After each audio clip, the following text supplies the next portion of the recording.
High five. The best and worst of boxing was on display in the 154-pound unification fight between Charlo and Brian Castano on Saturday night in Texas.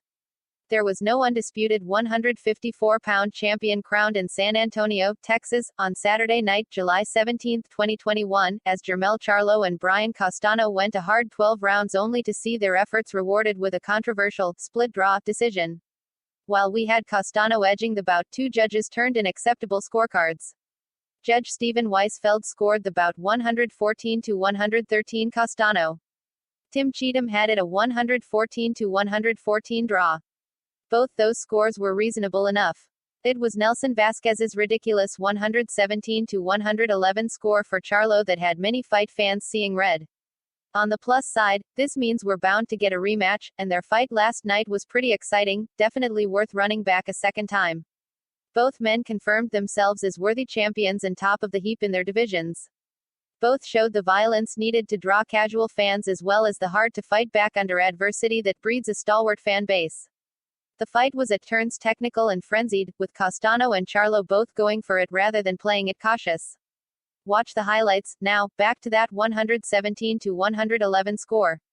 We won't make you take our word for it being pretty gross. Just take a look at the reaction on social media. Both men saw themselves as having won the bout. Basically, I won the fight, Castano said after the decision was announced. There were some rounds that he hit me, no doubt about it. He hit me hard, but I won the fight. In the 10th round I was hurt. I was trying to recoup a little bit in the 11th round, but I won the fight. I did enough to win the fight. The draw wasn't what I wanted to hear, Charlo said. If anything, I won this fight. Brian Castano is a tough warrior. He is going to give a lot of people problems, but like I said, my power is serious in this division. My coach told me I needed a knockout and I just knew he knew that he was talking about.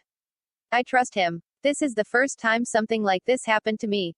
As is typical in boxing, a simple no-brainer immediate rematch between WBA, WBC and IBF champ Charlo and WBO champ Castano isn't certain because when you've got this many belts, you've also got several mandatory challengers waiting in the wings. But whenever Castano and Charlo fight again, we'll be there to watch it. Let's just hope it's not in Texas again. Punch the like button and kick the subscription bell.